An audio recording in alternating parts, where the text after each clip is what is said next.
नमस्कार साथियों, कैसे हैं आप लोग। एम के एजुकेशन अड्डा में आपका स्वागत है। और आज हम लोग देखेंगे जनरल कंपटीशन में पूछे गए कुछ अति महत्वपूर्ण प्रश्न जो एग्ज़ाम के दृष्टिकोण से बहुत महत्वपूर्ण है साथियों। तो आप लोग इसको ज़रूर से ज़रूर देखिएगा और एम के एजुकेशन अड्डा को सब्सक्राइब कर लीजिएगा। तो आइए दोस्तों, टाइम वेस्ट ना करते हुए देखते हैं।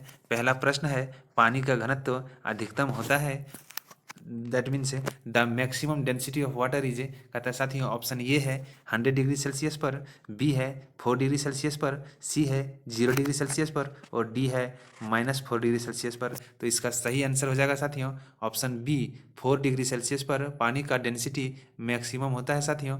ऑप्शन ये जो है साथियों, ऑप्शन ये कह रहा है ये 100 डिग्री सेल्सियस है जो साथियों, ये वाटर का क्या होता है, बॉइलिंग पॉइंट होता है साथियों, यानी वाटर खोलता है 100 डिग्री सेल्सियस पर। और ऑप्शन सी जो है ये है साथियों, फ्रीजिंग पॉइंट है वाटर का, यानी वाटर जो है, पानी जो जमता है साथियों, ये 0 डिग्री सेल्सियस पर पानी जमता है साथियों।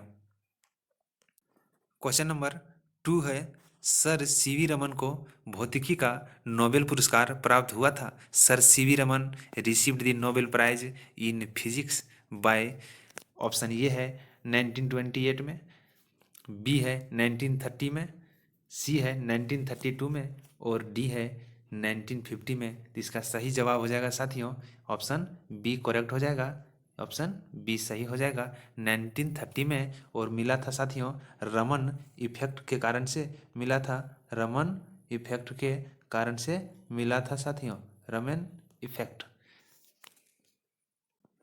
क्वेश्चन नंबर 3 है, दूध उदाहरण है एक, साथियों कहता है milk is an example of, क्या है साथियों, विलियन का, ऑप्शन ये है विलियन का, बी है कोलाइड विलियन का, सी है इमल्सन का और डी है वायु विलियन का साथियों। तो इसका सही आंसर हो जाएगा इमल्सन का, ऑप्शन सी जी करेक्ट आंसर हो जाएगा साथियों, ऑप्शन सी सही हो जाएगा। दूध एक इमल्सन विलियन होता है साथियों। क्वेश्चन नंबर 4 है, एक पिकोग्राम बराबर होता है, 1 picogram is equal to, option ये है 10⁻⁻6 ग्राम के, बी है 10⁻⁹ ग्राम के, सी है 10⁻12 ग्राम के और डी है 10⁻10 ग्राम के। तो साथियों इसका सही जवाब हो जाएगा 10⁻12 ग्राम के, एक पिकोग्राम के बराबर होता है साथियों। क्वेश्चन नंबर 5 है, स्टील की कठोरता प्रदान करने के लिए बढ़ाई जाती है साथियों, इसका है कार्बन की मात्रा, ऑप्शन ए, बी है मैग्नीज की मात्रा, मैग्नीज होगा साथियों, मैग्नीज की मात्रा और मैग्नीज हो जाएगा साथियों, सुधार लीजिएगा इसको, मैग्नीज की मात्रा और सी हो जाएगा सिलिकॉन की मात्रा और डी हो जाएगा क्रोमियम की मात्रा। तो साथियों स्टील की कठोरता पर ज़्यादा यानी अधिक प्रदान करने के लिए साथियों इसका क्रोमियम की मात्रा यानी ऑप्शन डी करेक्ट हो जाएगा साथियों, क्रोमियम की मात्रा। क्वेश्चन नंबर 6 है साथियों, घरेलू एलपीजी सिलेंडरों में दाब मापक नहीं प्रदान किए जाते हैं क्योंकि वे बहुत महंगे होते हैं।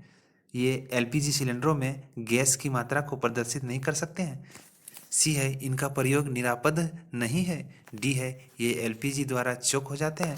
साथियों जो हम लोग घरेलू सिलेंडरों में यानी घरेलू जो रसोई के रूप में यूज करते हैं साथियों खाना पकाने में, इसका जो सही आंसर हो जाएगा साथियों ये एलपीजी द्वारा चोक हो जाते हैं साथियों, इसीलिए इसको अधिक प्रेशराइज करके नहीं रखा जाता है साथियों। क्वेश्चन नंबर 7 है, क्रीमेटोग्राफी की तकनीक का प्रयोग होता है, ऑप्शन ए है रंगीन पदार्थ की पहचान करने में, बी है पदार्थों की संरचना निर्धारण में, सी है रंगीन पदार्थ के प्रभाव आसवन में और डी है एक मिश्रण से पदार्थों को अलग करने में। साथियों का क्या कह रहा है, the technique of chromatography is used. तो साथियों इसका सही आंसर हो जाएगा साथियों या सी करेक्ट हो जाएगा, रंगीन पदार्थों के प्रभाव आसवन में। क्वेश्चन नंबर 8 है साथियों, निम्नलिखित में से कौन सा अम्ल सिरके में उपस्थित है, ऑप्शन ये है हाइड्रोक्लोरिक अम्ल, बी है साइट्रिक अम्ल, सी है ऑक्जेलिक अम्ल और डी है एसिटिक अम्ल। तो साथियों इसका सही आंसर हो जाएगा एसिटिक अम्ल करेक्ट हो जाएगा साथियों, एसिटिक अम्ल करेक्ट हो जाएगा। एसिटिक अम्ल करेक्ट हो जाएगा साथियों।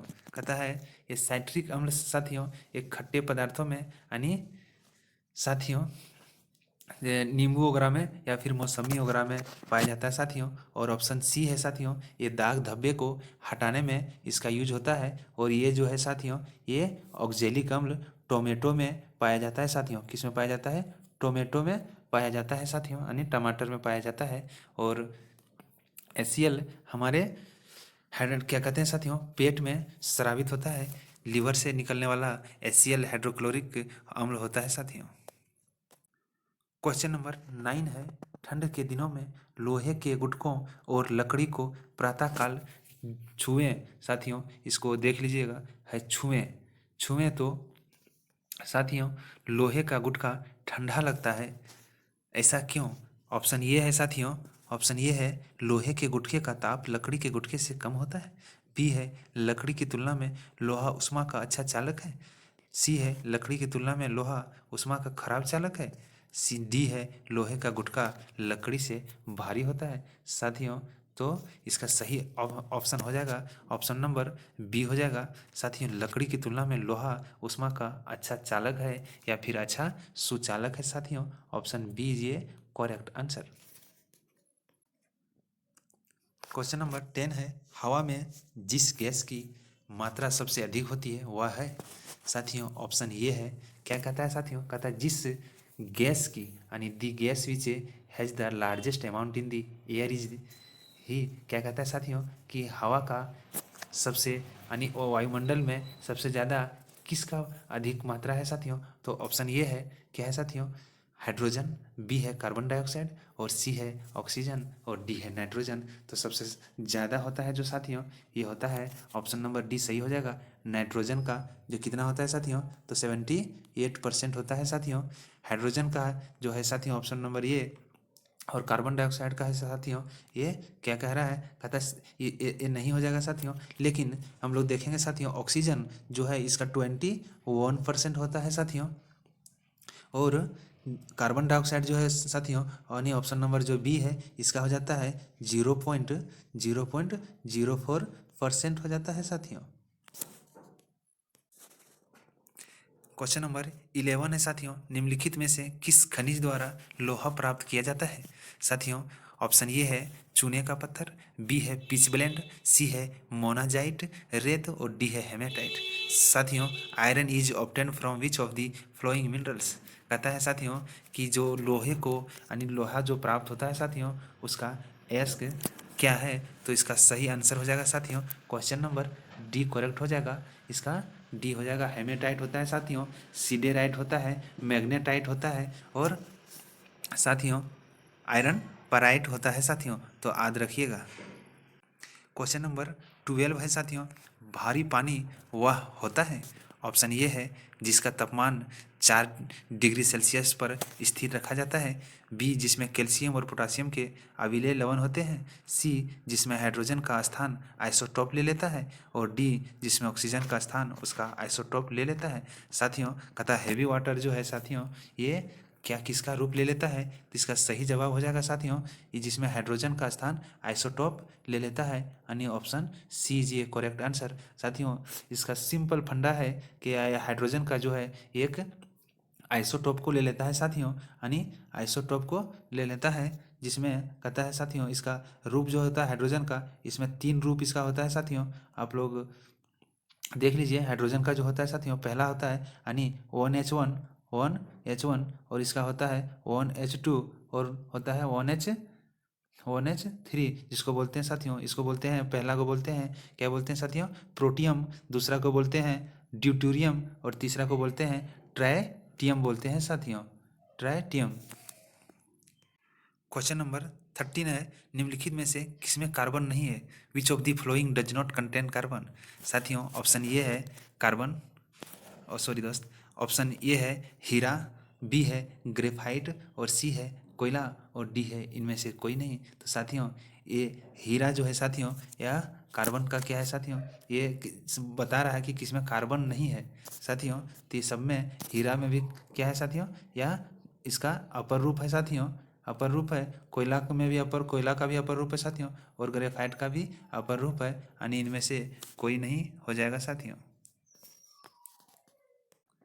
साथियों क्वेश्चन नंबर 14 है, ये कार बैटरी में प्रयुक्त विद्युत अपघटय होता है। ऑप्शन ये है हाइड्रोक्लोरिक अम्ल, बी है सल्फ्यूरिक अम्ल, सी है नाइट्रिक अम्ल और डी है अशुद्ध जल। क्या कह रहा है साथियों कि बैटरी में प्रयुक्त, साथियों जिसके घर में इन्वर्टर वगैरह हो वो आप जरूर उसको देखे होंगे साथियों कि कौन सा इसमें अपघटय अम्ल होता है साथियों, या फिर कौन सा एसिड का यूज होता है आप जरूर देखेंगे। कहता था इलेक्ट्रोलाइट यूज इन ये कार बैटरी इज। साथियों इसका सही आंसर हो जाएगा ऑप्शन नंबर बी इज ये करेक्ट आंसर, सल्फ्यूरिक एसिड हो जाएगा, जिसका केमिकल फार्मूला होता है साथियों H2SO4 होता है साथियों।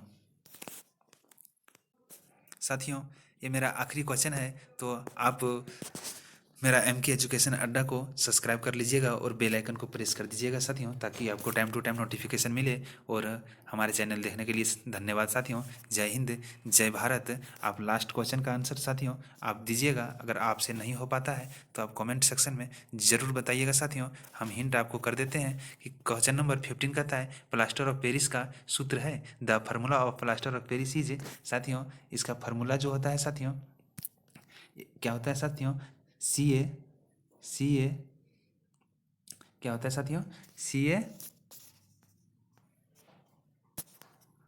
CaSO4 into into half H2O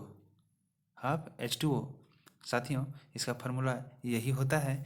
but कह रहा है आप लोग को बताना है कि यह बनता किससे है साथियों, तो आप कमेंट सेक्शन में ज़रूर बताइएगा।